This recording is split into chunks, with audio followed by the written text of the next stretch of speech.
Buenas tardes. Vamos a continuar con los seminarios del ciclo, lo más citado del CIMBESTAB en Web of Knowledge.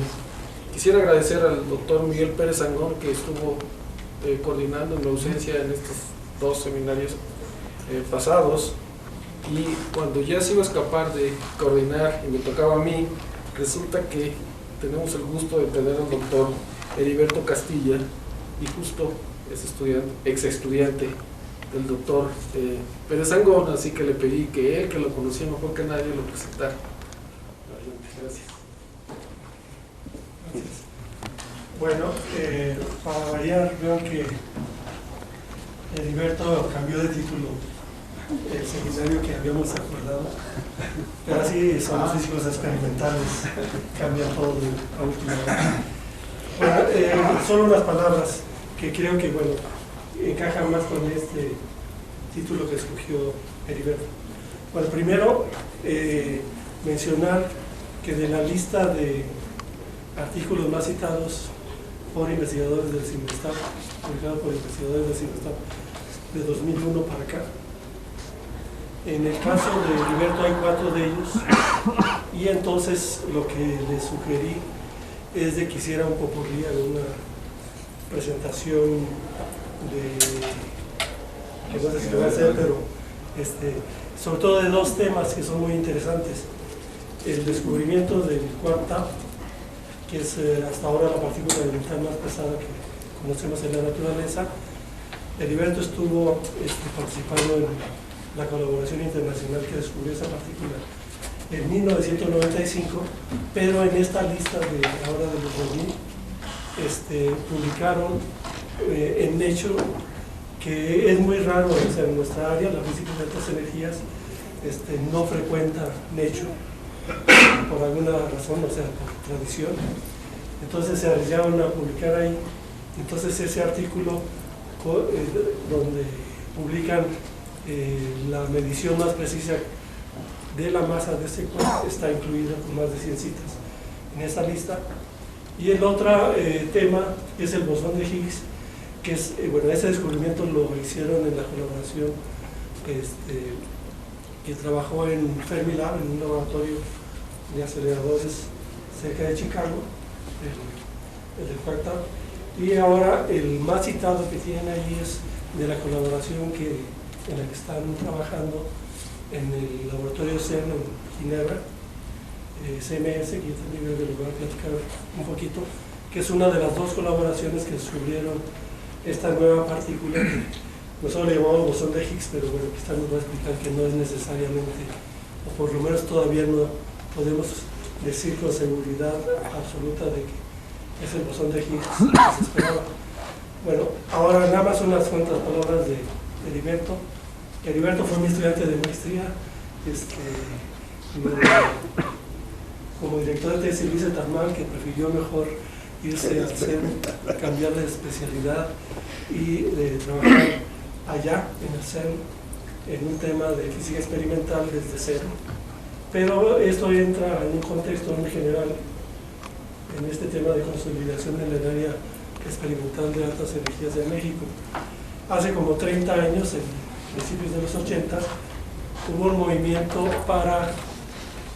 por colegas experimentales de Estados Unidos para generar grupos experimentales en esta área en Latinoamérica, que para aquel entonces no había ni uno solo. Éramos puros teóricos los que trabajábamos en el área. Entonces se celebró un simposio en Cocuyoc, vino Leon Lederman, premio Nobel, que en aquel entonces era director del Fermilab, y a partir de eso entusiasmó a muchos colegas, en particular los brasileños. Iniciaron con un grupo teórico que se transformó de investigadores ya maduros a experimentales. En México hubo un colega que hizo esa transición, y en el CIMBESTAB, como somos un poco más conservadores, decidimos los teóricos no hacer esa transición, sino enviar a nuestros estudiantes a hacer la prueba, o sea, hacer experimentos con nuestros estudiantes, Y entonces empezamos a enviar estudiantes que formamos como teóricos en la maestría para que empezaran a trabajar bajo la dirección de colegas experimentados y experimentales, tanto en el CEN como en el FEMILAB, y de ahí salieron los primeros mexicanos que trabajan ahora en esta área. Heriberto es de esa primera generación. Entonces nada más me gustaría mencionar así para nuestros estudiantes del programa transdisciplinario, generar esa nueva línea de investigación en México nos costó 18 años. Esto quiere decir desde cero hasta que ellos formaron a sus propios estudiantes de doctorado ya radicados en México. Eso les vamos a generar la tercera generación. Pues no es fácil generar así de inmediato una nueva línea de investigación experimental y esto, yo creo que parte de esto lo va a mencionar Heriberto. Bueno, como no sabe bien qué tipo de audiencia era, pues lo hice a mi modo, a ver si no está muy técnico o muy complicado. Vamos a ver. Digo, claramente puse un título interesante, bueno, según yo, Aventuras sin Límites, porque realmente para mí ha sido una aventura empezar y continuar en esta área, ¿no?, que se le llama altas energías o partículas elementales. Como quieres llamar. En particular, yo me dedico a la parte experimental y es de lo que voy a hablar. Un poquito sobre cómo es que llegué yo aquí.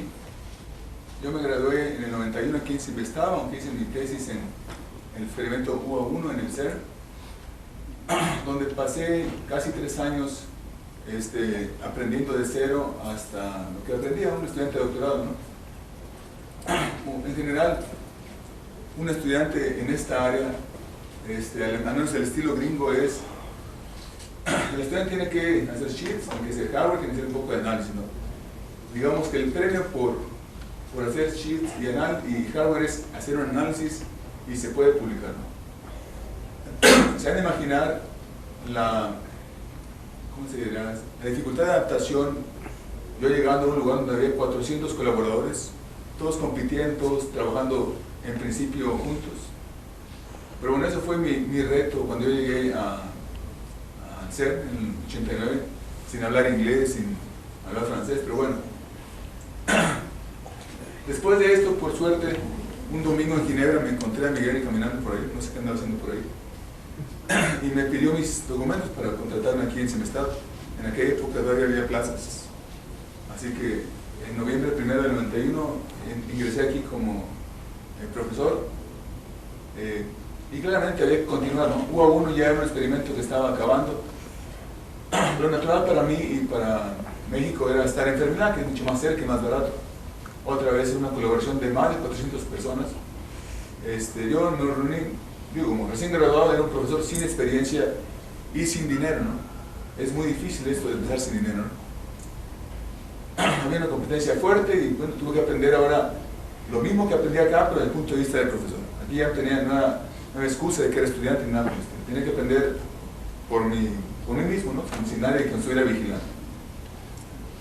Entonces, desde ese año que yo entré aquí, ingresé a D0 y hubo 2 periodos bien marcados, uno del 92 al 99, que se llamó RON 1, y finalmente del 2001 a 2011, la RON 2. Yo diría que el grupo mexicano en Simvestab contribuyó mucho más fuertemente a este periodo porque habíamos agarrado experiencia, habíamos tenido más gente. En este periodo se formaron 4, yo gradué 4 doctores y 2, bueno, uno de ellos ingresó aquí a Simvestab, es mi colega ahora, y ese ya formó gente en este periodo. Y además en este periodo también se graduaron más gente, en particular Edward, que también formó gente. Entonces, algo de lo que menciona Miguel es de que las primeras, segunda y tercera generación, aquí ya se dio, ¿no? Del 92 al 2011 ya se dio yo, Alberto, Edward, aquí ya van 3 generaciones formadas aquí con nosotros. Y finalmente el periodo más reciente, que es, esos emprendimientos tienen una vida finita, ¿no? Además se logra su objetivo, ¿no? Que se plantea al iniciarse y se cambia al siguiente, ¿no? Entonces fue UA1 hasta el 91, después 2011 el 2.0 y finalmente Nos unimos a CMS en CEN a partir de 2006 y es una colaboración que se espera dure unos, al menos a partir de ahorita, unos 20 años. Entonces hay mucho por hacer. Bueno, esa es la plática que me había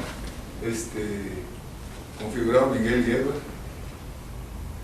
No fueron una década, no fueron 2 décadas, fue en el 92, ahorita hace 20 años que yo entré aquí. Y menciona muy bien de cero CMS, menciona las dos, ¿cómo decirlo?, los resultados más importantes en los que yo he participado, ¿no? Como colaborador. Uno es el bosón de Higgs, que es lo más reciente, aunque no sabemos si es el bosón de Higgs, y anteriormente en el 95 el cuarto. Voy a presentar brevemente una reseña, ciertamente, pero la metodología me quedó un poco confuso porque no sé qué es eso de metodología. Parece que es una palabra que se usa mucho en transdisciplinario, pero voy a mencionar lo que yo entendí por eso, que es un enfoque quizá diferente a lo que es. Aquí menciona claramente, esto no es solamente en Simvestab, ¿no? Hay gente, colegas nuestros que están en Puebla, en San Luis Potosí, en la Ibero, de hecho son egresados nuestros, en Michoacán también son egresados nuestros. Y menciona un poco la peculiaridad de mi área. No es un área tradicional, no es un área donde un teórico se sienta a hacer un cálculo, se le ocurre alguna idea y trata de llevarla a cabo. No es un experimental donde tiene un laboratorio de 5x5, 6x0, o sea. Estoy hablando aquí de colaboraciones de cientos de gentes. Actualmente CMS son 3.000 gentes, pero son miles de físicos trabajando en principio en la misma dirección. Otra peculiaridad interesante es de que los aceleradores y detectores, que son las herramientas básicas para poder hacer investigación en esto, se fijan en un lugar y todos los colaboradores tienen que ir a ese lugar. En particular, primero fue en Fermilab, cerca de Chicago, y actualmente el CERN, que se encuentra en la frontera de Francia y Suiza, ahí cerca de Ginebra. Y claramente, el costo de este tipo de cosas no es sencillo, es una cosa cara, es una peculiaridad, ¿no? Ciertamente, los laboratorios en general son caros, pero estos, como el costo es tan alto, se tiene que repartir entre los miles o cientos de colaboradores. Sobre la física y las publicaciones, hay una metodología o una técnica que consiste en ir pasando por reviews internos. Ya cuando sale un resultado de una colaboración ya va tan revisado que los referees en general tienen menos problemas para decidir si sí o si no publicar. Ciertamente puede que algo que se empieza nunca se publique, ¿no? Nunca se llega al paso final. Pero nosotros los mexicanos hemos aprendido a tomar algo de principio y llevarlo hasta el final. De hecho, esto es porque en el departamento de física tenemos la obligación de que nuestros estudiantes publiquen sus artículos. Eso nos obliga a que lo que empecemos tenemos que terminarlo. Y claramente en un tiempo finito, es decir, 4, 5, 6 años a lo más. Y claramente en un lugar tan grande con tanta gente buscando trabajo y ambiciosos, claramente la investigación va de la mano de la política dentro de las colaboraciones. Esto, claro, se tiene que aprender, ¿no? Porque tienes que luchar por tu sobrevivencia, por tu trabajo, ¿no? Entonces, el área es tan amplia que tiene muchas facetas, ¿no? Por ejemplo, es el diseño de detectores, puramente diseño de detectores, finalmente construcción, operación, que es lo que le llamamos sheet o toma de datos, finalmente análisis de datos y finalmente de este análisis de datos se publican los resultados. Es más o menos las facetas en que consta un experimento. Pueden ser secuencial, pueden ser paralelo. No sé si esto podría llamarle yo una metodología, pero es más o menos la idea, ¿no? Dependiendo de qué quieres obtener, es el diseño que tú quieras llevar a cabo. Voy a mencionar un poquito sobre, cuando hable del Higgs, voy a mencionar por qué se diseñaron los detectores de esta manera, ¿no? Pensando en el Higgs. Bueno, entonces esa es la introducción que yo quería dar y vamos a ver cómo va con la parte más técnica. Me chequé en Inspire, que es una base de datos de nosotros, y chequé qué artículos tenían más citas. Este fue el artículo que Fernando fue el primero que me mencionó, sin embargo, Es un artículo que tiene muchas citas de manera inflada porque es nuestra referencia obligada al detector, ¿no? Cualquier artículo de física de nosotros, desde cero, referenciamos a este porque en este describimos en detalle el detector que se construyó y que se está usando para obtener la física, ¿no? Entonces, de esos 722 citas, muchos de ellos son autocitas. Entonces, digamos, es muy buen artículo, pero es porque tiene mucha autocita, por la razón que les acabo de mencionar. Y este sí es un artículo de méritos propios porque el modelo estándar, el que voy a hablar un poquito más adelante, necesitaba el top quark. En el 77 se observó el B quark y debido a eso se necesitaba el compañero del B quark, que es el top quark. Se buscó desde el 77 hasta la fecha, hasta el 95, 94. Ya que se publicó, finalmente el modelo estándar tomó una especie de estructura consistente y sólida. Gracias a su lugar especial dentro de este modelo estándar es que este artículo en particular tiene tantas citas. Claramente aquí están citas, esta base de datos incluye citas no publicadas. Si lo tomas en cuenta en las publicadas, se reduce como a 1000 más o menos. Más adelante, un poquito menos citados, pero no menos importantes, que es el que mencionaba Miguel, es la observación del Higgs. Bueno, aquí no es un Higgs todavía. Somos tan precavidos que le llamamos un nuevo bosón a tal masa. Se publicó, digamos, por ahí de septiembre, y ya tiene ahorita casi 300 citas, ¿no? Si me voy a la base de datos, tendrá 300, 280 citas. Eso más o menos me refleja la importancia del Higgs, aunque no se confirmado que sea el Higgs, dentro del modelo estándar. El número de citas refleja solamente el interés que despertó en los teóricos y otros experimentales la observación de este nuevo bosón, que es una pieza clave en nuestro modelo, que es el modelo de trabajo de nosotros. Esos resultados, digamos, equivalentes, ¿no? Pero de eso casi no voy a hablar. Este es un resultado interesante y en este trabajó un poco el grupo, sobre todo Edward, ¿no? Contribuyó a este artículo. Ese es el que mencionaba Miguel, porque publicamos en Nature como una experiencia. Nuestra fuente natural, o el lugar donde nosotros publicamos, son siempre Physical Review Letters o Physical Letters B, o el equivalente, que son mucho más técnicos, ¿no? Nature es una revista mucho más, ¿cómo decirlo? Porque yo lo veo casi como de divulgación, ¿no? Realmente el editor nos mandó un agente para explicarnos cómo se publicaba en Nature, ¿no? Porque nosotros no sabíamos qué hacer con Nature, ¿no? Nosotros le presentamos plots,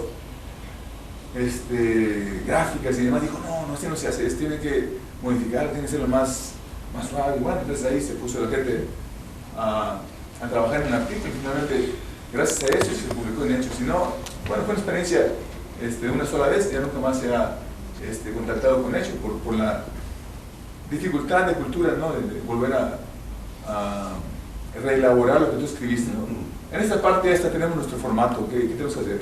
Motivación, cómo se hizo el resultado. Es más o menos el formato que se sigue en estas revistas de física, digamos, duras. Igual estos cuatro, ¿no?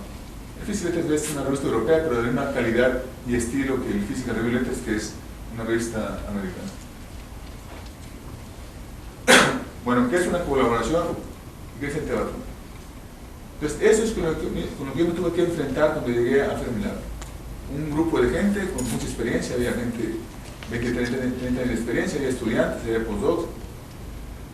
Y aquí ondea la bandera de Simstar, mexicana en realidad. Cuando se tomó la foto, que fue una ocasión especial, no me acuerdo por qué, pero bueno, esa es una fracción nada más de la colaboración. Eso en realidad debe ser cerca de 500 o 600 gente. Cuando le decimos aquí a Simstar que queremos una comisión para ir a un laboratorio, nos dicen, ¿por qué no tienes aquí un laboratorio? Entonces ya entendí que el laboratorio para la gente aquí no es un laboratorio como el que yo pienso, ¿no? Para mí el laboratorio es un site, ¿no? Un lugar grandísimo con un acelerador, un sistema de preaceleradores y detectores, ¿no? Aquí debe estar, si es el hard drive, por aquí debe estar D0, por aquí debe estar CDF, ¿no? Entonces esto es un laboratorio de altas energías, ya sea en Estados Unidos, en Europa, en cualquier otro lugar. Es un lugar grande, con muchas facilidades, si le decimos nosotros. Y aquí es donde se hace realmente la investigación. Aquí es donde son los puntos de colisión y esto es el acelerador. No entro en detalles ahorita sobre esto, pero sí menciono que es laboratorio para nosotros es un lugar grande, de mucha gente y mucho dinero.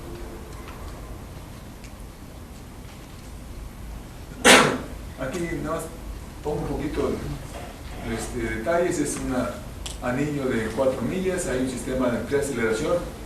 Finalmente aquí se hacen chocar protones y antiprotones, es la herramienta básica para producir colisiones y estudiarlas.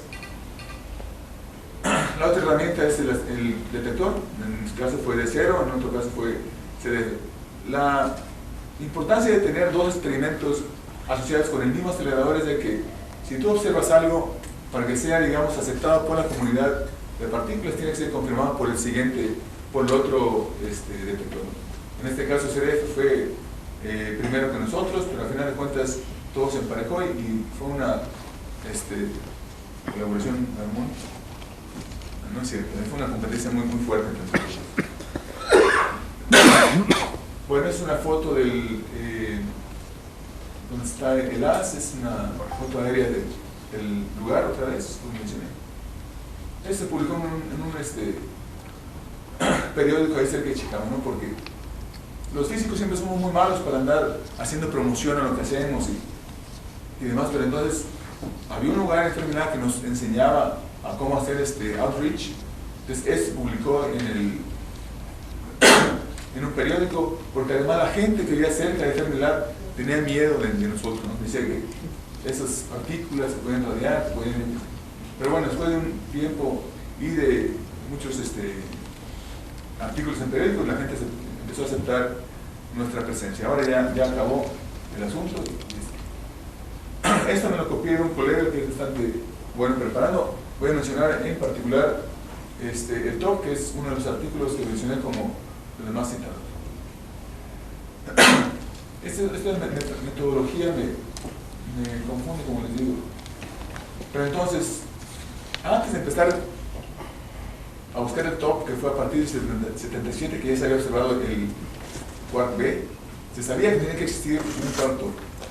Y entonces había un modelo que decía, tiene que existir, tiene que ser no se sabe la masa, ¿no? Primero que nada, el modelo no sé la masa. Había, cuando buscamos en Tevatron, había límites que se obtuvieron de otros experimentos y de algo que se llama ajustes globales de datos electrodébiles. Se tenía cierta idea de cuál era la excepción eficaz. Básicamente es qué tan seguido se produce un TOP. Se sabía cómo se producía ese TOP, si es que el TOP existía. Bueno, aquí se decía que tenía una excepción eficaz. La excepción eficaz es, como digo, qué tan probable es que se produzca esa partícula cuando colisionan dos partículas. En este caso fue protón antiprotón. Entonces se sabía un poco de esto, se sabía un poco de esto. Como es una partícula no estable, tú tienes que buscarlo en la parte de su decaimiento. Entonces se sabía que esa partícula, el T y anti-T, iban a decaer casi 100% en un W y en un B. Entonces es lo que tú tienes a la mano antes de empezar a buscar. Entonces esto se esperaba que fuera una partícula de masa muy grande y por lo tanto sus decaimientos, en este caso WB y a su vez sus decaimientos de W, iban a ser partículas de alto PT. Entonces esa es la metodología, no tenemos más. Nosotros nada más tenemos esta información teórica y sabemos cómo decae. Entonces nuestro juego aquí es, sabiendo cómo decae la partícula, es qué tenemos que hacer para obtener o para identificar los productos de decaimiento del T o anti-T. No hay más, o sea, ahí se acaba la parte de ideas y demás. Ahora vienen los detalles, ¿no? Realmente la física experimental es de muchos detalles, mucho trabajo sistemático. Bueno, entonces tenemos que se iba a producir siempre en pares de T anti-T. A su vez el T iba a decaer de esta manera. No importa, son partículas que el modelo estándar incluye, ¿no? Son bosones de Norman, culpables de la interacción, son quarks, igual lo mismo. A su vez el W puede decaer en un leptón neutrino o en un QQ. Entonces todos los posibles canales de decaimiento eran estos cuatro. 1, 2, 3, 4. Entonces si tú vas al estado final, ¿qué es lo que tú realmente vas a observar en el detector? Iba a ser 2 leptones, 2 neutrinos y 2 quarks B. O si no, iban a ser 3 jets, uno de los Bs, uno de ellos va a ser un jet B, un leptón y un B. Bueno, perdón, entonces van a ser 2 Bs, 2 jets de quarks ligeros, digamos, y aquí hay un leptón, puede ser muón o electrón y el neutrino. Entonces son 4 canales diferentes de caimiento. El más interesante desde el punto de vista experimental es porque hay pocos leptones, pero hay pocas señales que puedan producir 2 leptones más todo lo demás. En cambio, estos de acá, que incluían 4 jets ligeros y 4 jets tipo B, se producían muchísimo más que estos, pero también había otros procesos que producían la misma señal. Entonces el juego en lo experimental es, primero que nada, identificar cuál es el estado final y ver qué otros procesos físicos y técnicos te puede producir el mismo estado final y entonces compararlo. Entonces si tú comparas qué tan seguido se va a producir un TT barra en ese estado final, es 1%, que sería el E más EE, o el MUM1, sería en naranjita, o el EMU. El más interesante es mucho más escaso que el 44%, que es cuando dejan todos en jets. Entonces, esto es lo que tenemos como experimentales, porque tenemos que pensar cómo detectar de manera más eficiente esto o esto, ¿no? Y cualquier otro de los canales intermedios, ¿no? Quizá el mejorcito, porque este es demasiado escaso, entonces ese es el que en eficiencia era el más interesante. Bueno, es un poco de gráfica sobre la producción TT, y hay otros canales que pueden producir cosas semejantes al TT bar. Si se dan cuenta, nosotros buscamos pero hay unos procesos que es el Z, el W, también se producen en TT barra, que son mucho más probables de producir, ¿no? Se produce aquí un TT barra, que se producen 400 de Zetas, 4000 Ws, y de jets se producen muchísimos más. O diremos por el momento del Higgs, que también en principio se puede producir en el protón. Pero entonces, como experimental, toda la información que yo tengo. Ahora, mi herramienta es el detector. Pero entonces, como ya les dije, había 4 canales, que era uno leptón más jets, que eran, no importa, son 3 quarks decayendo, o el otro que era mucho menos probable, pero era mucho más limpio, porque el barón que tenía esto era muy bajo, ¿no? Entonces, este era un canal muy interesante por la limpieza y facilidad experimental. Sin embargo, era muy poco, ¿no? O sea, realmente se producía muy poco comparado con o con los otros dos. Esta es una imagen que obtenemos de la información que se obtiene de los detectores, ¿no? Hay un muón por aquí, y aquí vamos a ver qué más existe. Si se produjera un top anti-top, entonces quedamos que el top decaía en WB, entonces el otro decae también en WB, un W decae electrónicamente en muón y neutrino, este otro W decae en 2 jets, estos dos son también jets, sin embargo son jets ligeramente diferentes a estos dos de acá, ¿no? Entonces se obtiene esta información, se grafica, digamos, para beneficio del público y de nosotros mismos, pero sin embargo, esto no es el único, el TT bar no es el único proceso que te puede producir un muón, un neutrino y 4 jets, 2 Bs y 2 quarks ligeros. Perdón si habla, me suena así muy técnico, ¿no? Pero esa es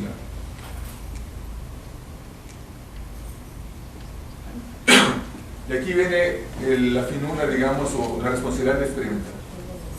Ya sabes qué vas a tratar de observar, sin embargo hay muchas otras cosas más que te pueden producir la misma señal. Entonces tu objetivo es entender tu detector, entender tus backgrounds, de esa manera o separar el background o tomarlo en cuenta muy bien. Es otro de los canales que menciono, pero como les dije antes, quizá, no menciono cuál es el canal. Pero entonces en general siempre que hay un evento de TT barra hay 4 quarks, pero los 4 quarks que vienen de TT barra no son los únicos. Entonces nuestro objetivo es entender cómo separar quarks que vienen de TES a 4 quarks que vienen de otro tipo de física, ¿no? O quizá son jets que parecían fotones y que fluctuaron a jets, ¿no? en el detector. ¿Por qué los detectores no son perfectos, no tienen su eficiencia y su resolución. Otro ejemplo de lo mismo que les mencioné antes, tenemos que el TT barra requería W, este W decae en mononeutrino, aquí tienen dos Bs que decaen de manera especial, produciendo un jet de cuarzo. Aquí hay un jet extra que aparece de manera natural. Y bueno, ese es lo que emociona a los físicos experimentales, ver un plot. Siempre que se encuentra un físico como yo, siempre dice, no, mira, el plot este, el plot otro. Y lo importante aquí en este caso es los datos. Los datos en este caso son las líneas sólidas, este. Y aquí estamos ploteando es cuántos eventos hay que tienen un leptón más cuántos jets. En este caso sería un jet, dos jets, tres jets, cuatro jets.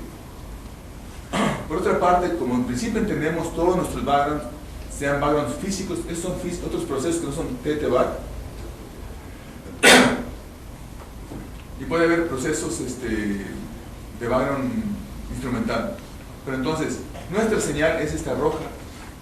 Sin esa señal, si no hubiéramos tomado en cuenta los TT-bar de aquí, los datos serían mucho más altos que todo el background que está aquí tomado en cuenta. Todo el background es QCD, W más fotón, otros decaimientos que involucran Ws y W barras, otra señal que era TT barra yendo a 2 leptones. Pero entonces, sin esta contribución de la señal TT barra yendo a leptón más jets, estos datos que estamos observando no se podrían explicar. Entonces, cuando observamos esto, automáticamente decimos, estamos observando aquí una generación de TT barra, y lo que estamos observando en datos es consistente con una señal de TT barra yendo a leptón más jets. Entonces, este es el plot que nos demostró a nosotros. Es curioso, ¿no? Un plot, digo, que es difícil de interpretar si no eres del área, pero este plot te dice a ti que estamos observando una nueva partícula. Si agregas tú una cosita extra por ahí, donde tú le pides a que los dos jets de aquí, este B y este B barra, sean categorizados como jets tipo B, si tú le agregas y pides que los dos sean tipo B, los dos jets que les acabo de mencionar, te ve más claro que esta cosa. Sin esta contribución del quark top que no se había observado antes, esta observación de los datos no puede ser explicada, en particular en la multiplicidad con 4 jets. Entonces, estos dos plots demostraron a la comunidad y nosotros mismos que estamos observando un nuevo quark, y ese quark era consistente con el quark top predicho en el modelo estándar. Y además este quark era el compañero del quark B. Para tratar de traducir, lo que es importante ahí es, bueno, está graficando en el eje vertical el número de eventos.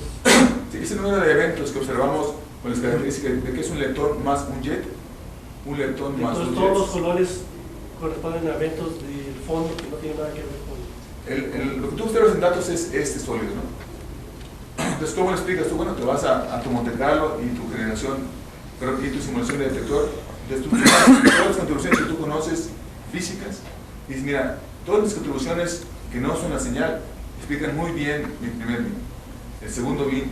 Sin embargo, si me voy al tercer y cuarto bin, entonces si no incluyo mis quark tops, que son los que yo ando buscando, entonces no hay forma de explicar estos dos bins que obtuve en datos, ¿no? Los datos son estos puntos sólidos. Entonces, estos plots tan sencillos como parecen, tan inocentes, demostraron la existencia del quark top, y entonces fue una pieza que faltaba en el modelo estándar, y esto la confirmó. Perdón si es un poco técnico, pero es, digamos, el plot. ¿Cuántas veces se tiene que hacer el experimento para que se considere que es reproducible? Cada vez que se colisiona un protón y un antiprotón, digamos, estás haciendo el mismo experimento, ¿no? De acuerdo, pero ¿cuántas veces lo hace? No sé cuántos millones de veces se cruzaron, digamos, pero son millones de veces que se colisionan o se cruzan un protón y un antiprotón. Cada colisión para nosotros es un experimento diferente. Cada vez que se colisiona un protón y un antiprotón, la probabilidad de que se genere un top antitop es bajísima, ¿no? Es 10 a la menos 7, 10 a la menos 8. Entonces, para nosotros, digamos, esto ya es no, pero reproducible es en otro sentido. En este caso, esto que está aquí son resultados de D0 nada más, ¿no? Es un experimento independiente. Sin embargo, nuestro experimento competidor, que era el CDF en este caso, independientemente de nosotros y usando las mismas colisiones, obtuvo algo semejante. En este caso, ellos identifican a la producción de tete barra con lo amarillo y los sólidos son los datos. Entonces, sin esto, tete barra, que es el top, no se puede explicar lo que tú observas en la leptón más 2 jets o leptón más algo más. Digamos, esto sería como si alguien hiciera un experimento diferente y obtuviera algo semejante a nosotros, ¿no? Eso podría pensarse como una reproducción de lo nuestro, ¿no? Porque no es reproducible en el sentido estricto de la palabra como ¿Qué un probabilidad de experimento. encontrarlo o no? ¿Cómo? Es una nube de probabilidad, por eso mi pregunta era, ¿cuántas veces tienen que repetir para que la probabilidad de encontrar esa partícula elemental sea significativa? Esa era mi pregunta. A ver, creo que los números que diste son 10 a la menos 7, quiere decir que para observar pues es una probabilidad, para observar 10 millones. un evento, entonces tienes que tener 10 a la 8, por lo menos, eventos, o 10 a la 7, 10 a la para observar 9. ese solo evento. En ese sentido, hay reproducibilidad, ¿no? Sí, pero no va a ser el mismo evento, ¿no? Sí, Yo no lo puedo llamar como reproducible porque es una de naturaleza mucho más estadística el asunto de este. Por eso yo pensé, quizás comparar DCR y CDF como verlo como dos experimentos diferentes que observan lo mismo, pero no sé si eso se puede llamar reproducibilidad. Más adelante, en el CER, hay dos experimentos, ¿no? Se llama ATA-CMS, y los dos han observado algo semejante. Entonces, digamos que llevan 4 experimentos que observan las mismas distribuciones, digamos, confirmando o reconfirmando la existencia del cuarto. Sí, definitivamente es diferente a un experimento, no sé, como Newton, ¿no? O Galileo, Microscópicos. donde que dejabas caer una piedra y medías esto, entonces volvías a dejar la misma piedra a la misma altura y veías lo mismo, ¿no? Quizá aquí sea un poco diferente, no sé cómo. Porque no puede ser la misma piedra. Como no, la verdad es que subes. Sí, pero ahí como haces el mismo átomo. Definitivamente aquí no es equivalente, ¿no? No, me dijeron 3 trillones. No, pero eso ya después, no, esto se observó con mucho menos, se observaron con 5 barras. Sí, actualmente ya se tienen 10 a la 10 colisiones grabadas y se tienen miles de eventos top, ¿no? En diferentes decaimientos finales, fueron estados finales. Pero antes de pasar, entonces estos plots, este plot y este plot de aquí, por un experimento completamente diferente, y nuestro competidor nos dio pie a decir, estamos observando un quark diferente y nuevo y consistente además por los decaimientos con un cuarto. Pero resulta que el top ya había sido observado antes, ¿no? Entonces a lo mejor este descubrimiento en el 95 era falso.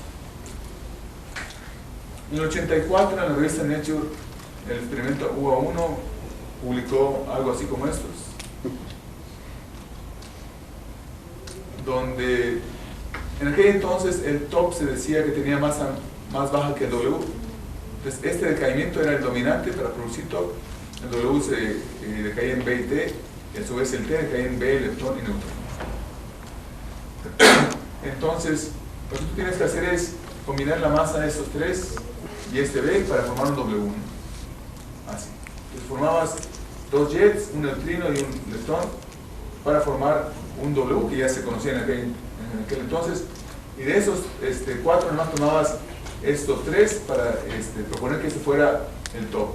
Y en principio UA1 en el 84 observó el top, ¿no? Con 40 Hz de masa. Sin embargo, en aquella época un estudiante emocionado, todo bien lo observamos, ¿no? Sin embargo, una persona ya con experiencia que ha sufrido desengaños anteriormente dice, no, espérame, vamos a aguantar, vamos a tomar más datos, ¿no? Y finalmente este evento de aquí, este descubrimiento del quark top se desechó, el artículo se retractó y se continuó la búsqueda del quark top hasta la fecha, ¿no? Hasta el 95, que fue cuando ya oficialmente se declaró descubierto el quark top. hay un detalle sociológico, ¿cómo decirlo? Científico. En el 94 nuestro competidor, que era CDF, quería publicar, decir que había descubierto el cuarto. Sin embargo, el director de FMA dijo, no, pues no tienes confirmación del otro experimento. Entonces en aquella época era, ¿quién era el 94? John Peoples. John Peoples dijo, no, nada de eso, no se publica. Entonces el CDF tuvo que aguantarse un año y tomar más datos y esperar para ser confirmado por nosotros. Bueno, esa no es la historia oficial, ¿no? La historia oficial es que descubrimos simultáneamente el cuarto. ¿No? Sin embargo, para que vean que hay política, ¿no? Dentro de esta no podíamos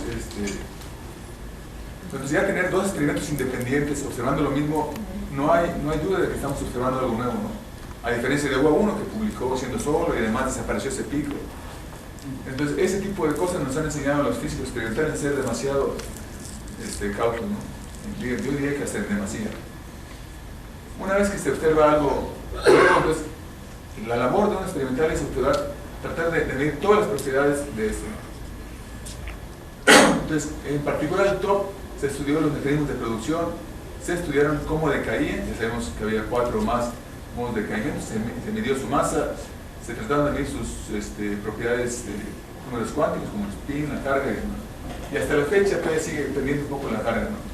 Entonces ese es el, digamos, no metodología, pero el proceso para nosotros, ¿no? De que se sabía que el top cual debía existir.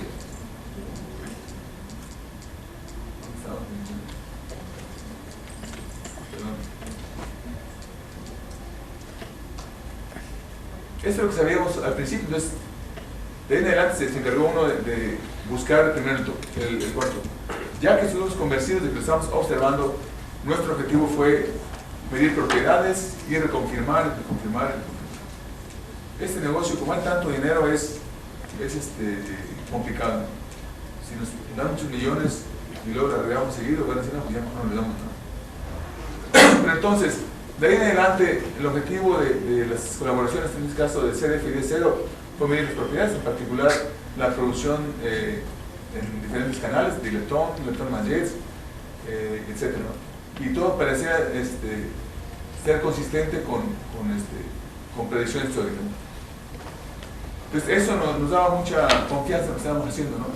Pero entonces el TOP vino a llenar un hueco en el modelo estándar y es debido a eso del hueco que llenó y a solidificar el modelo estándar que tiene tantas citas este artículo en particular. El problema para el TOP es de que como decaen neutrinos no se puede hacer algo así, de picos en una distribución de masa invariante. Es el caso del BC, ¿no? Que decaen jet psi más un pio. Hace la masa invariante, perdón que hable de masas invariantes. Aquellos que son físicos sí sabrán qué es esto. Pero como hay neutrinos, tú no puedes ver piquitos, tienes que hacer algo diferente. Y obtener la masa requirió un poco de técnicas estadísticas, no importa mucho los detalles, el chiste es de que se obtuvo la propiedad de la masa después de varios años. Esto fue en el 2000 más o menos, donde se vio la masa con cierta precisión, ¿no? 172 más o menos 2 G, ¿no? Para nosotros experimentales este error es fundamental. Es lo que nos dice que también estamos midiendo las propiedades de la nueva partícula. Pero entonces este es un proceso largo de descubrir, medir propiedades, confirmar, y al final de cuentas el TOP ahorita es una partícula del diario para nosotros, digamos. Es un poco raro decirlo así, pero es una partícula muy común. ¿Qué pasa con el otro que mencioné, que fue lo del Higgs? El 4 de julio de este año se hizo un anuncio en el CERN sobre la observación de una nueva partícula. Como verán, fue todo un evento mediático, en los periódicos, bueno, mediático, en un periódico en particular. El director, aquí el spokesperson de mi colaboración, aquí todo lleno de summer students, pero aquí estaba Higgs, ¿no? Que es al que le dio el nombre a la partícula que estaba buscando. Bueno, entonces el 4 de julio se dio un paso muy importante. ¿Y por qué tanta emoción? ¿Por qué tanto relajo en los periódicos y demás? Primero que nada porque nos dan mucho dinero, tenemos que platicarles a ellos de qué estamos logrando. Esto lo hemos aprendido, ¿saben de quiénes? De los astrónomos. Los astrónomos son buenísimos Todo el mundo sabe que es un hoyo negro, bueno, no saben, pero te suena bonito. Se llama mercadotecnia. Los astrónomos que hoyos negros, que cuásaros, que si el universo se expande, nunca saben nada. Pero siempre dan los periódicos, entonces el dinero, como que el público siente que se gasta bien, ¿no? Porque hay mucho en los periódicos. Entonces, esto lo hemos aprendido y hemos tratado de hacer mucha promoción a los logros de este tipo, ¿no? Cosas realmente serias. Pero bueno, antes del descubrimiento de esta nueva partícula, esta es la imagen que tenemos del mundo, ¿no? De las partículas subatómicas. Hay un conjunto de leptones, que son electrón, muón, tau y sus neutrinos. 6 quarks, ya incluido ahora el top como una partícula bien establecida, con una masa increíblemente alta, 173, comparado con el B, que es el siguiente, que es de 4.2. Aquí hay partículas que le llamamos bosones de norma, porque son los culpables de las interacciones que sufren estas partículas. El gluón, que tiene que ver con la interacción fuerte. Pero aquí faltaba algo, ¿no? Faltaba el Higgs, que se le dice que es el que le da masa a todo, a la materia y a los bosones de norma y a eso también, ¿no? ¿Dónde estaba el Higgs? Eso, digamos, es la importancia de la búsqueda del Higgs. El Higgs se viene buscando desde 1970, 70 y tantos, que se estableció el modelo estándar como una teoría sólida, confirmada, ¿no? Por los experimentos. Pero bueno, para que vean que esta área se lleva su rebanada de premios Nobel, del 50 a la fecha se han otorgado a la área de partículas 18 premios Nobel en diferentes contextos. Una vez es en la parte teórica, otra vez en la parte experimental, como el caso de Rubia y Van der Meer, como el caso de Lederman, que descubrió varias cosas, pero se lo dieron por el neutrino de muón. Pero entonces esta área tiene cierta relevancia o preponderancia ante el comité Nobel. Tenemos alguna palanca por ahí que nos da muchos premios Nobel. El más reciente fue por un trabajo del Kobayashi Maskawa, fue cerca de los 80s, por ahí. Entonces tardaron unos 20 años o más para otorgar este premio Nobel. No puse todo, pero bueno, 30% de todos los premios Nobel en física han sido partículas. Esperemos que el Higgs, si es que se confirma que sea el Higgs, se reciba un premio similar. Pongo aquí números para que vean que ese asunto no es gratuito. Ustedes, yo, todos estamos poniendo de alguna manera para este tipo de ciencia. Esto es el presupuesto del CERN del 2012 en franco suizo. Si ven, aquí son todos los países de Europa que forman parte del CERN. Hay países como México que contribuyen, aunque aquí no aparece porque no somos países miembros. Fíjense aquí lo que contribuye a Alemania. Contribuye 220 millones de francos suizos al mantenimiento nada más en ese año, ¿no? ¿Y por qué contribuye mucho más que los demás? Porque la contribución de cada país está ligado al Producto Interno Bruto de cada país. Mientras más rico seas tú, más tienes que poner el mantenimiento del CERN y su operación. Entonces, eso que hacemos no es gratuito. Cuesta dinero, pero creemos que al final de cuentas este dinero invertido en ciencia básica regresa a la sociedad de manera transformada en tecnología y demás. Que es lo que a la gente le interesa, ¿no? Aquí voy a ir un poquito más rápido porque lo preparé para otro tipo de público. Las herramientas que tenemos para estudiar un sistema dado depende del tamaño del sistema. Si son galaxias, se usan radiotelescopios. Si son sistemas solares, algo más discreto. Si es un perrito, el ojo humano, y así. Estudiar sistemas más abajo del núcleo, un tamaño más abajo del núcleo, se necesitan aceleradores. Puede ser protón, antiprotón y demás. Entonces, dependiendo del sistema, es la herramienta que tú usas, ¿no? Y la herramienta típica de nosotros son los aceleradores. Y la herramienta más reciente de este tipo de aceleradores es el LHC. Es un acelerador que se encuentra, como ya mencioné, en la frontera de Francia y Suiza. Es el lago Ginebra. Y por aquí está las oficinas del CERN. Esta es una imagen de lo que es el CERN actualmente. Es un acelerador que se encuentra como 100 metros bajo tierra, y aquí están los 4 experimentos dedicados a estudiar las colisiones que tiene el acelerador. Es una imagen de lo mismo. Aquí en este caso, este experimento CMS es el nuestro, donde estamos colaborando nosotros, y Atlas, que es una especie de competidor, y que necesitamos estas dos cosas para poder confirmar el descubrimiento el uno del otro, como el caso de este Odisea. Y es un experimento típico de nosotros. Primero, de adentro hacia afuera ponemos componentes que no destruyen la información. Luego ponemos un calorímetro, así le llamamos calorímetro, y finalmente una cosa que sirve para detectar muones, porque los muones penetran todo y dejan rastros hasta el final. En cambio, cualquier otra cosa no sale de esta capa. Entonces, es algo típico de nosotros. Siempre son capas que van de afuera hacia adentro construyéndose. Aquí hay un imán muy fuerte de casi 4 teslas. Y nada más menciono rápidamente la idea básica de un detector. Primero, el centro, que es donde tú no quieres que se destruyan las cosas.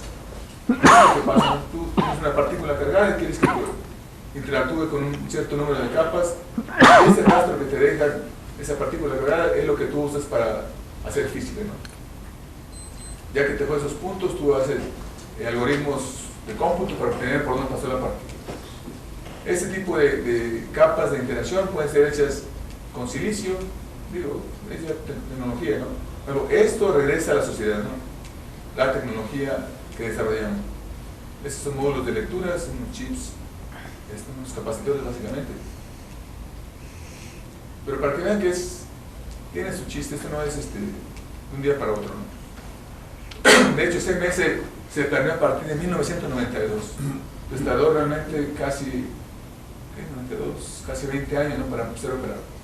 Entonces, ese que vieron un pedacito, aquí hay miles de módulos semejantes a aquello, ¿no? Entonces, el costo y la complejidad de este detector les menciona, es necesario construir este tipo de detectores por lo que queremos medir, ¿no?, o observar. Otro componente que son los calorímetros, que sirven para detectar partículas neutras y cargadas. Lo que se hace es, primero, aquí se producen pares electrones-positrones. La parte pasiva es la parte activa es que una información, como la carga que generan. Entonces es un detector que destruye la información de la partícula original, ¿no? Por eso tiene que ser puesta después de la detector de tracking, ¿no? Porque el tracking no destruye, pero sí destruye.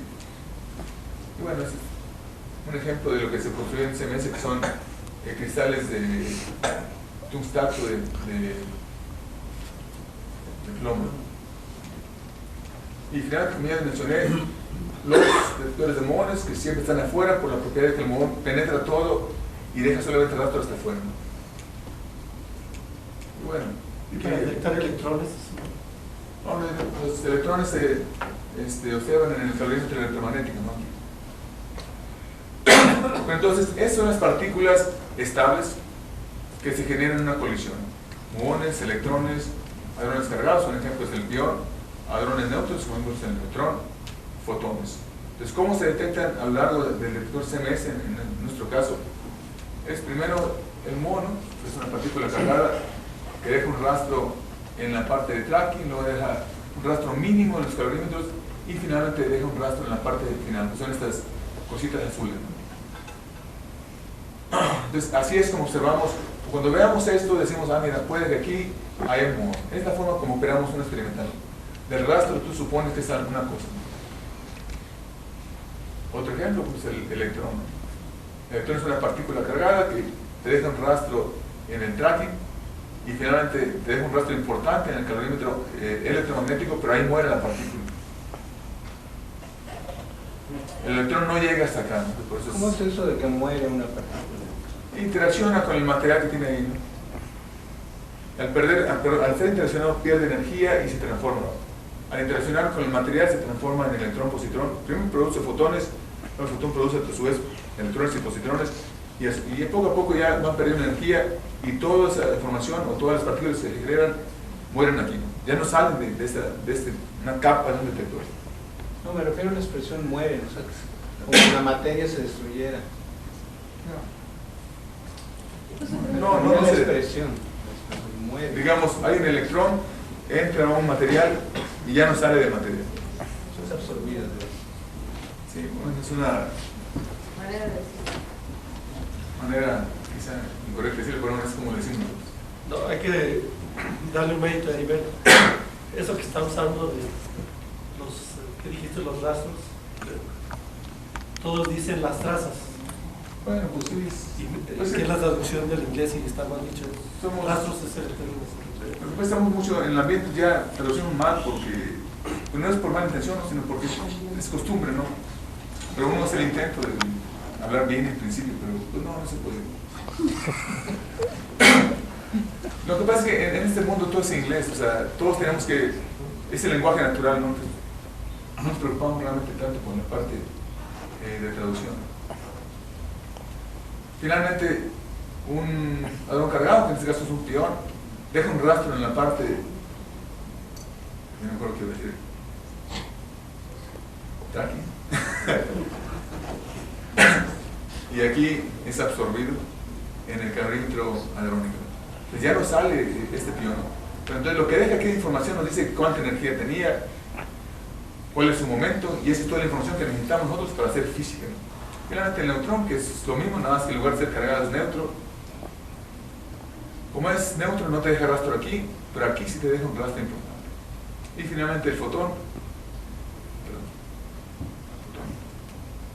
Ya, no hay fotón. El fotón, que es una partícula neutra, no te deja rastro aquí, pero sí te deja rastro aquí, ¿no? Porque principalmente su forma de interacción es electromagnética.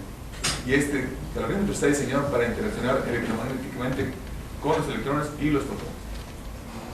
La diferencia entre un fotón y un electrón es que el fotón en principio no tiene un rastro aquí y el electrón sí, ¿no?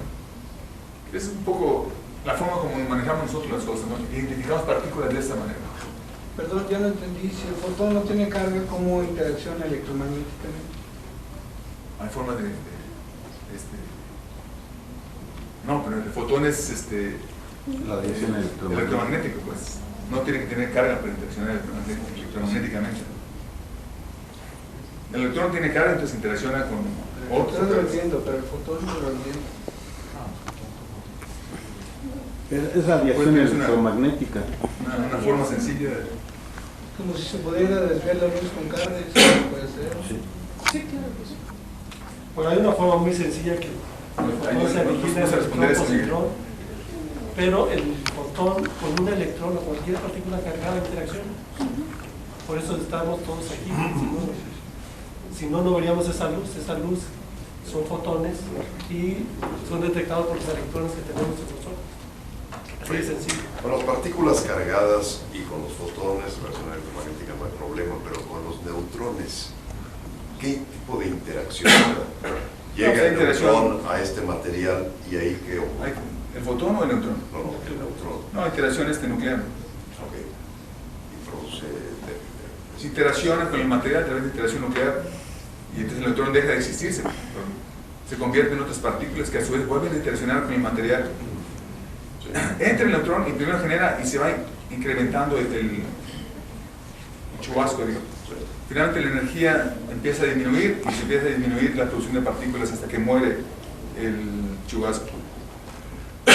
Si hay partículas cargadas o fotones, la interacción dominante es interacción electromagnética. Si hay partículas no cargadas, entonces la interacción dominante es interacción fuerte. Más o menos como yo lo veo, no sé.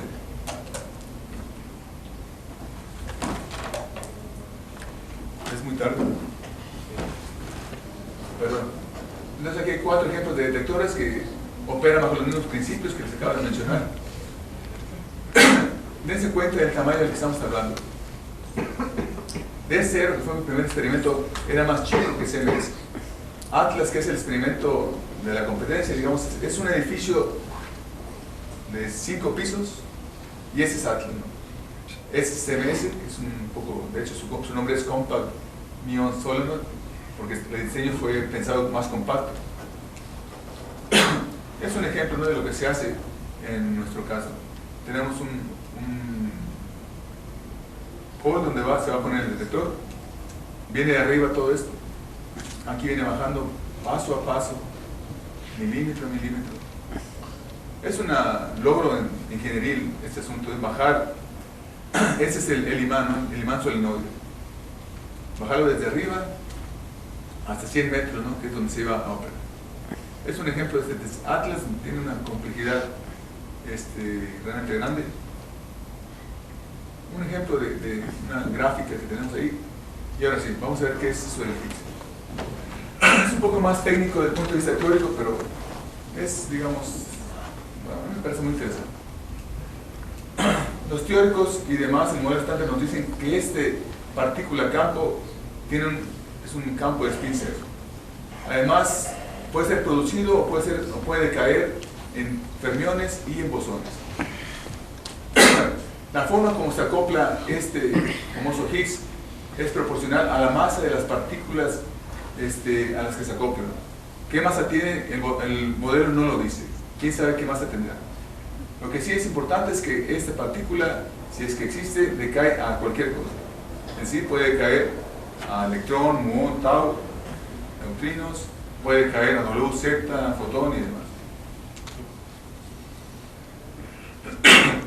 Bueno, descubrir una partícula en nuestro área significa tener algo así como este producto. Todo lo amarillo es background que tú esperas, ya sea de procesos que simulan lo que tú buscas, pero entonces para observar una partícula nueva tiene que haber un piquito en alguna parte, que se salga del decaimiento exponencial natural, decirlo de espacio-fase, no sé si es correcto. Entonces es lo que tú esperarías ver si hay una nueva partícula en tu distribución de masa invariante. Masa invariante es solamente combinar información de física para hacer esta grafiquita, no se preocupen tanto del detalle. Es muy de nosotros, ¿no? De los físicos. Los teóricos nos dicen que la forma de producir este Higgs puede ser producido, aunque se llama fusión de gluones, fusión de bosones vectoriales y demás. Y además dicen que dependiendo de la masa de esa partícula que buscamos, hay un proceso que es el que domina, ¿no? Puede ser este, puede ser este, puede ser este. Este de gluon fusion, que es el rojito, es este por aquí. No es el dominante, no, el dominante es es la suma de todo, ¿no? Entonces, este es el dominante, luego hay otro más abajo y demás. Pero como experimental necesitamos, más que la producción, saber cómo decae la partícula. Porque es lo que nosotros observamos, ¿no? Y además en qué partículas estables, qué es lo que el detector puede observar.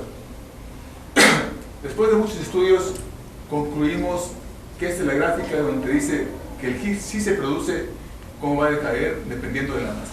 Entonces, mientras más alto, más probable que se produzca y que decaiga de esa manera, ¿no? En este caso, si estuviéramos buscando la masa de 500, el dominante sería WW, ZZ más abajo.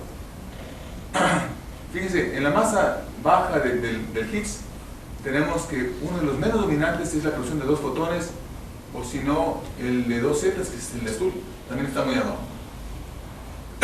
Sin embargo, para un experimental, esta señal de 2 fotones es increíblemente limpia, ¿no? Y es más fácil de entender. Y este tiene muy poco valor, entonces esos, a pesar de que son de producción baja, son muy interesantes por su limpieza, ¿no?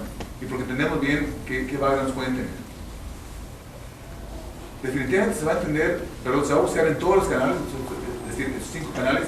Sin embargo, los más promisorios son el ZZ y el gamma. Perdón que no mencione qué es el ZZ, pero digamos son partículas a las que el Higgs se acopla, ¿no? Y bueno, ¿cómo se traduce todo esto con lo que observamos? Hay varios componentes cuando tú tratas de estimar un número de eventos que vas a observar, ¿no? Primero, la teoría te dice cuántos Higgs tú vas a producir cuando se colisionan un protón en este caso, que es el LHC. De esos Higgs, ¿cuántos van a decaer de esta manera? ¿Y cuántos van a decaer de los Ws de esta manera? Entonces, todo esto lo proporciona la teoría, es lo que sabemos. Esto es información del detector que tú tienes que medir o determinar de alguna manera. Y esto de que está aquí es una información que le proporciona el acelerador, en este caso el LHC. El producto de estas tres cosas, acelerador, teoría y detector, del número de eventos que tú esperas en un canal dado. En este caso sería el canal de W más, W menos. Aquí menciono técnicas de estadística, ¿no?, para obtener información, pero no importa mucho. Entonces es la conexión que hay entre teoría, detectores y lo que tú observas en el detector. Y aquí brevemente nada más, nosotros trabajamos mucho con una distribución gaussiana que tiene la característica de que está definida por un centro y una anchura. Mientras más esa anchura se denomina sigma, mientras más delgadito, más pequeño sigma es más delgadito en la distribución, mientras más ancha, pues más ancha la distribución que tuve. Fíjense, si nos fijamos en una distribución en su centro y abrimos un sigma, esto va a cubrir 68% del área bajo la curva. Si abres 2 sigmas, va a cubrir 95%. Si abres 5 sigmas, vas a cubrir casi el 100% del área bajo la curva. Si hay distribuciones de probabilidad del background que siguen esta distribución, entonces el ejemplo que yo pensaba es alturas, pesos de la gente. Si tú haces una distribución del peso o altura de la gente, tú vas a observar algo así como eso. Si te preguntas qué tan probable es encontrar una gente que pese 150 kilos, tienes que irte a las colitas de este tipo de distribuciones, ¿no? Y la probabilidad de encontrar gente que pesen 150 kilos, sobre todo aquí en México, es muy baja, ¿no?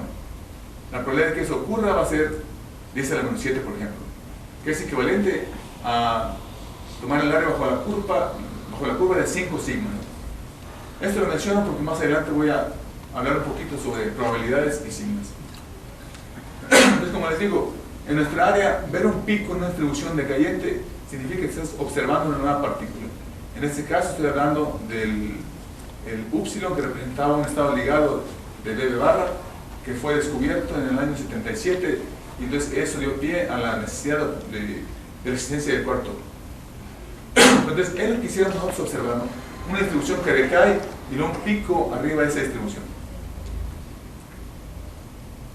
De los canales que me mencionaron interesantes era el Higgs, de que hay 2 fotones, sobre todo por su limpieza y su facilidad de observación. Esto es lo que tú, la imagen que te da la información del detector, ¿no? En este caso, estos de aquí representan fotones. Esto fue un evento real, grabado por ahí de mayo del 2012. Y entonces, cuando tú juntas todos los eventos que combinan 2 fotones, haces una selección, pero digamos que cualquier evento que tenga 2 fotones, tú los seleccionas, los juntas, calculas su masa invariante con la información de física que obtienes del fotón y obtienes esta distribución. Y oh sorpresa, la distribución decayente que esperamos está ahí. Sin embargo, había un pico en la distribución de la masa invariante. Entonces, este pico dio pie a decir que estamos observando una nueva partícula, no necesariamente el Higgs, pero puede ser, o es consistente con que el Higgs decaiga 2 fotones. Y entonces este piquito arriba de una distribución decayente de background se puede traducir en términos de estadística algo así como esto. Esto lo que te dice es lo siguiente: este background que está aquí tiene una probabilidad de fluctuar. Es decir, que este pico puede ser producido por una fluctuación de este background que está aquí. Entonces lo que se hace aquí es estimar cuál es la probabilidad de que ese background fluctúe y te produzca este pico. Entonces, mientras más pequeña sea la probabilidad, significa que ese pico no puede ser producido por ese background. En este caso, esta probabilidad de que este pico que estamos viendo acá, aquí, sea debido a esa fluctuación es 10 a la menos 5 casi. Que traducido, si lo piensas tú como una gaussiana, a más de 4 sigmas Es muy improbable. es muy poco probable de que ese background fluctúe y produzca este pico. Entonces la probabilidad en este caso es un número por 10 a la menos 5, no recuerdo el número, de que ese pico no era una partícula nueva, ¿no?, sino que era background. El otro canal, como ya les mencioné, interesante, era cuando el Higgs decaía, bueno, si es que es un Higgs, a 2 ZZ, y esos Z se caían a 4 electrones, dependiendo, pueden ser electrones muones, 4 electrones, 4 muones o combinado. Claramente, 2 zetas no es el único proceso que lo puede producir, ¿no? Puede ser producido por QQ normal, gluón y demás. Entonces, primero hay que entender este tipo de barones para decir que lo que vamos a observar no es explicado por el puro barón. Es un ejemplo de un evento con 4 electrones, en este caso 2 muones y 2 electrones. Como ya les mencioné, esos electrones se observaron en el calorimetro electromagnético, esos muones se observaron con las cámaras, se van a mero afuera del detector y además eran consistentes con rastros en la parte interna. Y esto es lo que emociona a mucha gente en mi área, ¿no? No este pico, porque aquí no se ve bien, sin embargo, esto que está aquí sí volvió a la gente realmente emocionada. Entonces, esto que está aquí es lo que se observa en datos. Todos los datos que sabemos que existen están contemplados en esto verde, en esto azul. Sin embargo, si tú no tomas en cuenta un Higgs que deja en 2 zetas, este piquito que está aquí no se puede explicar. Por lo tanto, esto es consistente con un Higgs que decae en 2 zetas. Y eso es lo que logró, junto con el canal anterior de 2 fotones, convenció a la gente que estamos observando una nueva partícula. No necesariamente el Higgs, pero algo muy consistente con el Higgs. Igual, otra vez, ¿cuál es la probabilidad de que este background, la suma de esto verde y esto azul, fluctúe y te genere un pico? Esto es algo tradicional en nuestra área, ¿no? Esto puede ocurrir como el caso del TOC de UA1, que se generó una fluctuación estadística. Entonces, ¿cuál es la probabilidad de que este background que está aquí fluctúe y te genere un pico aquí? Bueno, entonces vas a hacer un análisis estadístico y encuentras que la probabilidad de que eso ocurra es muy baja, ¿no? Digamos, algo por 10 en la menos 4. Como tú combinas los 2 canales, es decir, el canal de 2 fotones y 4 electrones, la significancia estadística se convierte en 5 sigmas o una probabilidad de 10 a la menos 7. En mi área, para poder declarar un descubrimiento tienes que tener una significancia estadística de 5 sigmas o una probabilidad de que sea background de 10 a la menos 7. Entonces, estos 2 canales combinados ya te daban pie a declarar que esto es un descubrimiento de una nueva partícula. No al Higgs, porque todavía hay más propiedades que tienes que probar para que sea un Higgs, ¿no? Sin embargo, estamos diciendo que hay un nuevo bosón observado que acopla los zetas y acopla los fotones como lo hace un Higgs, por ejemplo.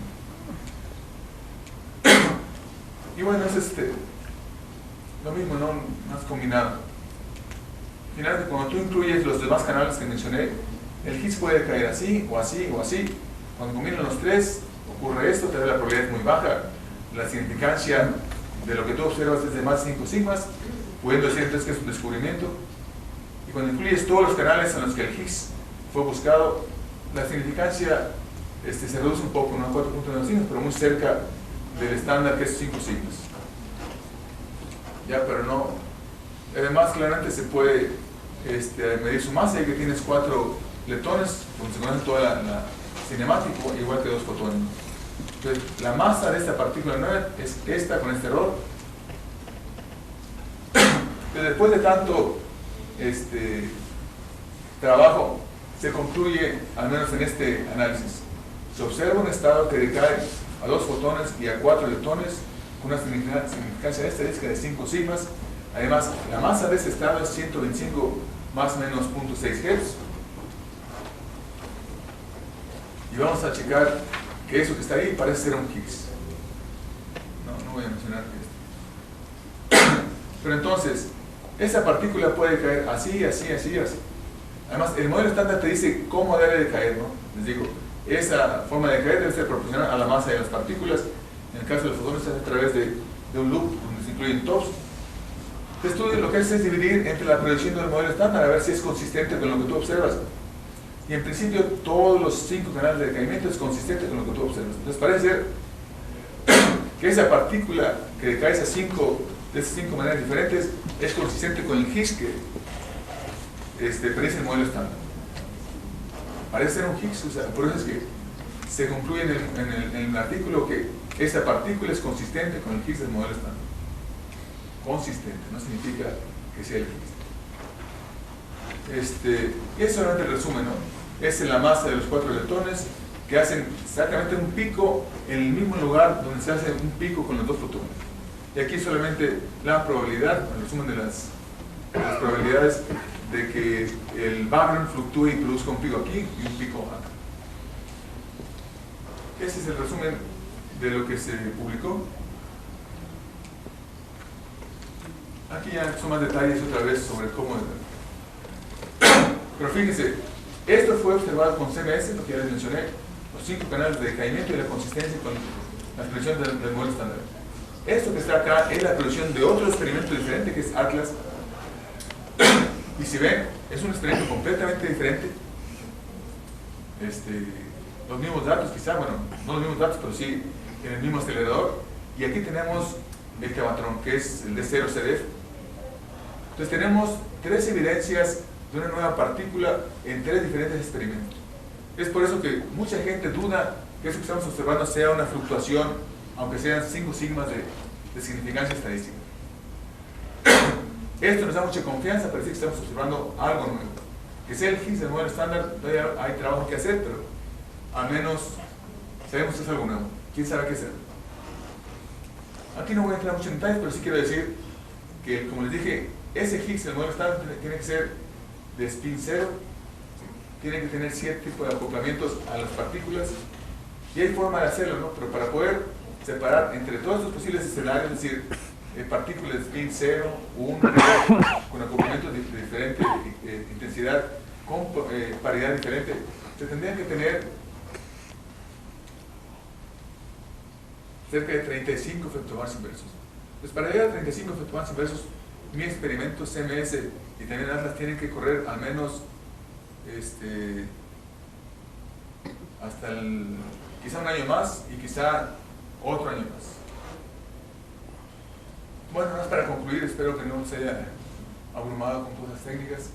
El CIMSTAB, el grupo donde yo estoy, y otros grupos fuera del CIMSTAB, participaron en 2 descubrimientos de importancia mayor en el área, ¿no? En el área de partículas elementales, en particular la parte experimental. El grupo, yo empecé solo, bueno, hay otro colega que trabaja en algo diferente. Es maduro en el sentido de que somos 4 ahora, 2 de ellos son ex estudiantes míos, y además tienen la masa crítica para hacer contribuciones importantes, ya como lo demostró Edward y Alberto en otros casos. En los próximos 20 años, quizá 30 años, vamos a continuar produciendo y formando gente como lo hemos hecho hasta ahora. Nuestro grupo ha formado cerca de 10 doctores, más o menos. Y a pesar de que el campo tiene sus características peculiares, el grupo, sin tanto dinero como lo tienen los extranjeros, nos hemos adaptado y hemos logrado contribuir a los 2 experimentos donde hemos estado, ¿no? D0 y CMS. Y esperamos continuar haciendo durante los próximos 20 años.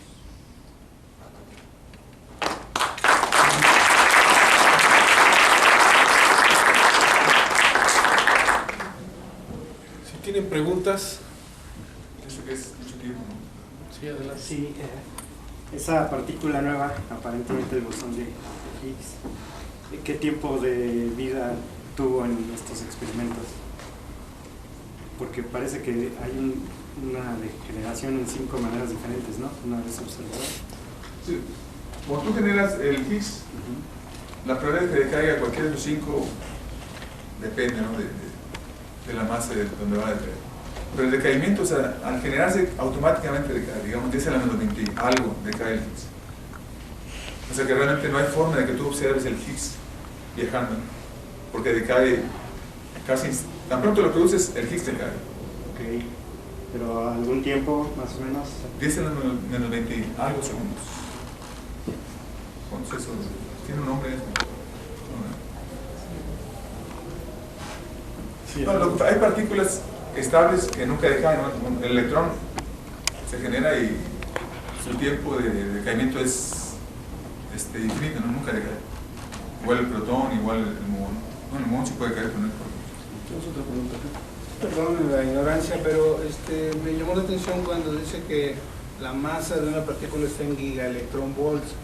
La masa de un electrón pues, se mide en gramos, 10 a la menos 27, no me acuerdo. Pero ¿por qué en gigaelectronvolts la masa? Si son unidades de diferencia de potencial. No, hay una relación entre la masa y la energía que es igual a E igual a mc cuadrado. La energía... Pero eso es viajando a la velocidad de la luz, ¿no? Nada más. No, perdón.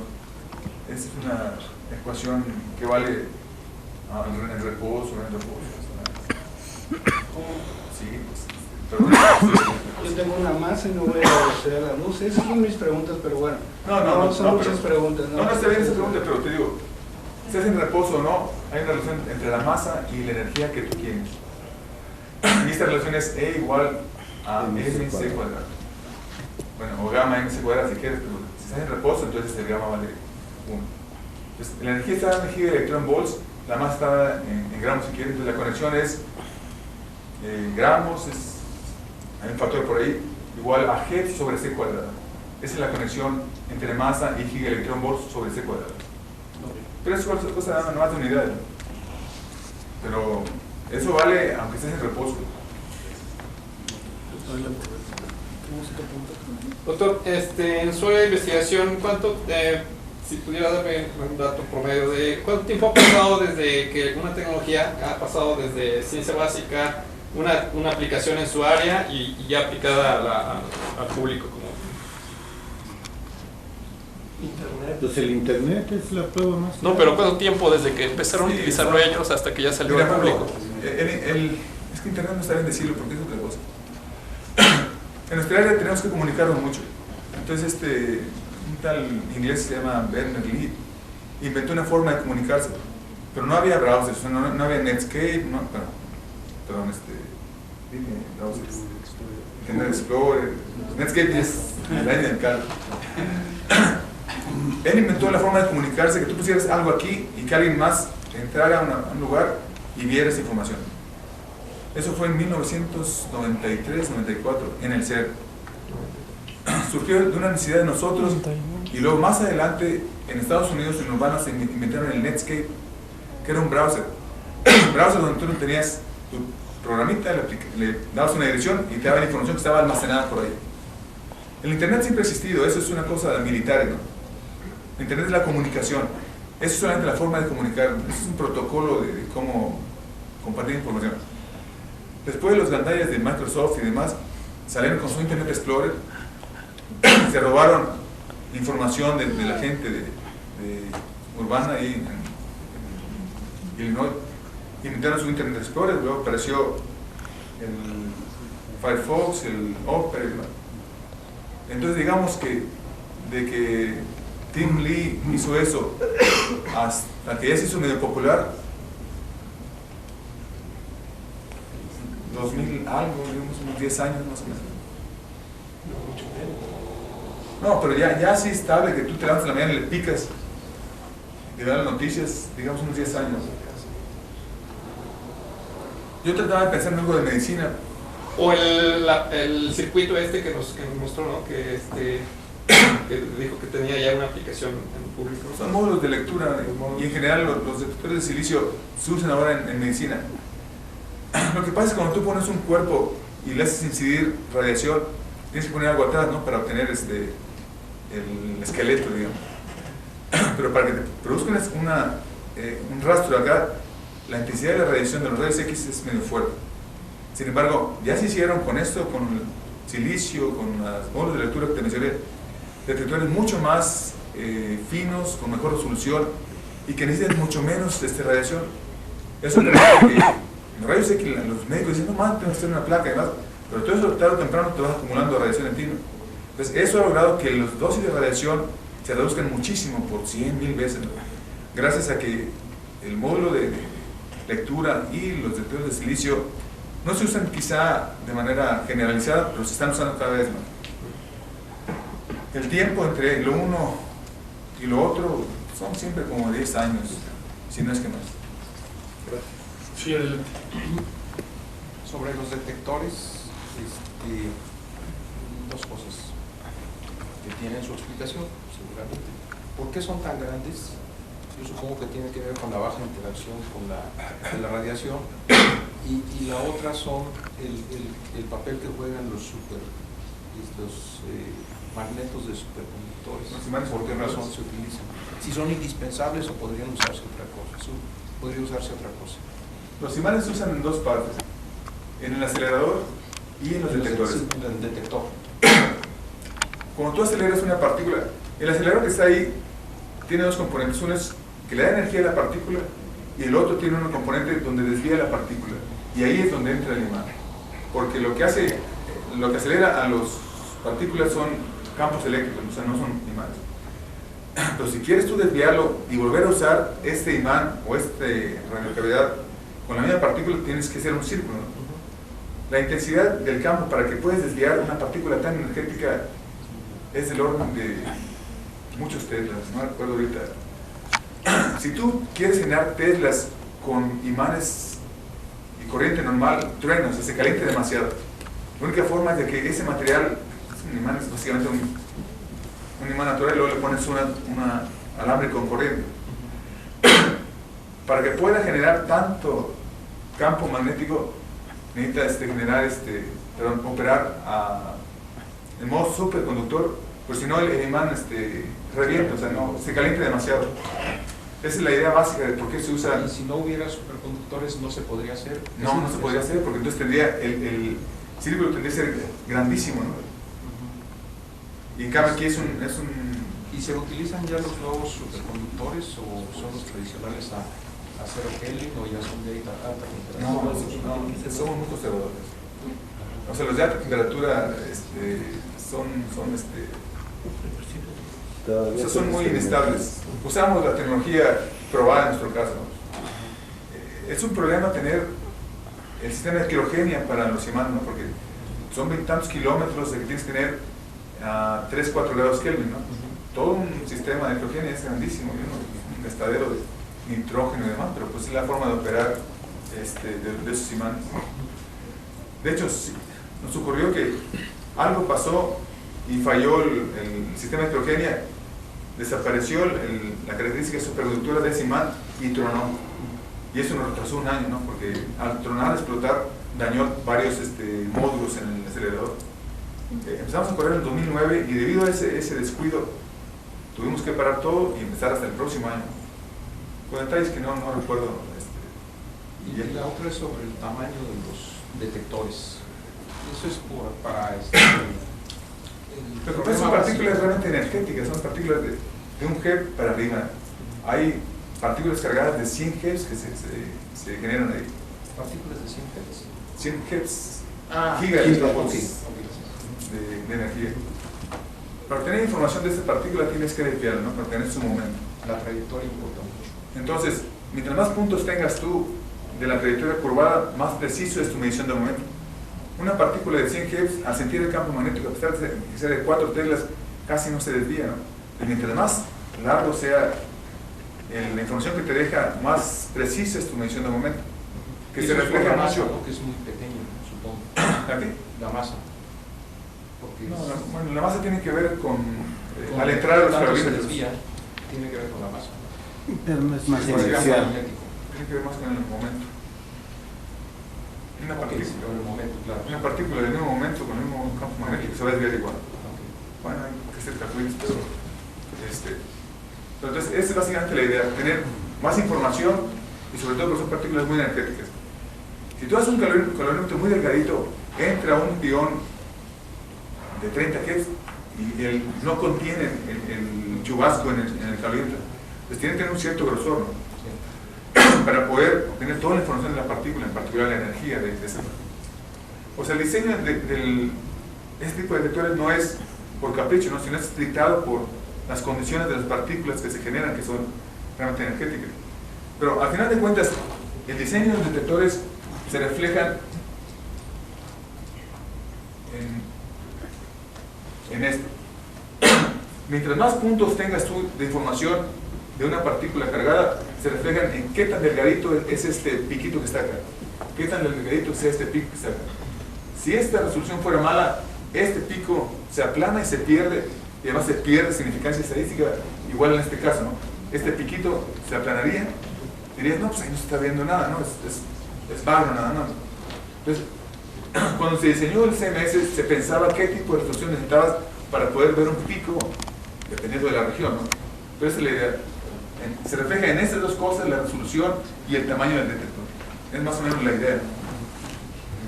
Que el equivalente serían los telescopios en aumentar el tamaño del lente o algo así. La resolución tiene que ver con resolución. ¿Tienen más preguntas?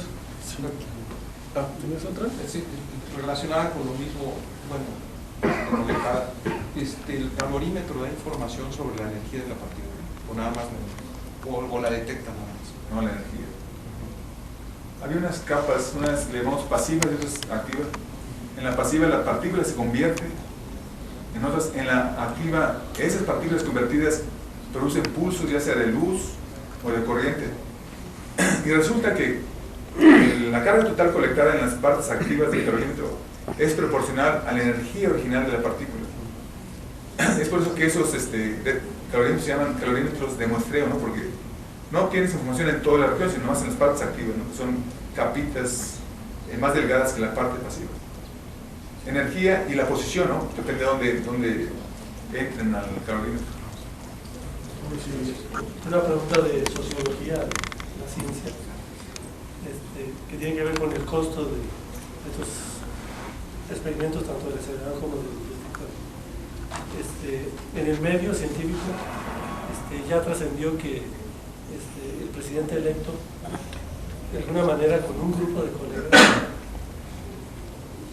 líderes de varias instituciones, se comprometió a aumentar el gasto, la inversión en ciencia y tecnología cada año de su sexenio de 0.1%, para llegar del 0.4% del PIB a 1%, que es lo que dicta la ley y entonces ese grupo de colegas ya se asustó un poco, porque entonces hicieron cuentas de qué quiere decir aumentar 0.1% en México. Y si empezamos en laboratorios de los biólogos, pues no llegamos ni al 0.001%, por más laboratorios que quieran implementar, y además no habría la gente de tantos biólogos para meterlos en experimentos de ese tipo. Entonces están pensando en los colegas en este tipo de experimentos, o sea, en el área, por supuesto, como tú dijiste, los astrónomos, ya ellos ya tienen un proyecto. Aquí en esta área, y poniéndote en un poco el contexto, estuvo hace poco un colega brasileño, donde nos comunicó que como Brasil sí tiene, de hecho ya están en 1.2% de su PIB, que es mucho mayor que México. Entonces ellos ya decidieron hacer una inversión fuerte en este tipo de ciencia, que es convertirse en miembro asociado. Tenías ahí uno también. ¿Ustedes tienen alguna idea de qué proponer? Si les dicen, tenemos aquí una chequera, 10, 100 millones de dólares. No sé, no tenemos costumbre de gastar mucho dinero, porque siempre nos tienen amarrados. Bueno, por eso es sociología de la ciencia. No, o sea, si dado el caso de que se ofrezca dinero o haya convocatorias de dinero grande, pues se nos ocurrirá algo, pero no es fácil gastarse millones así de dólares. ¿Cuánto costó el detector No, cerca de más de 500 millones de dólares. Pues el avión presidencial. No, eso cuesta más.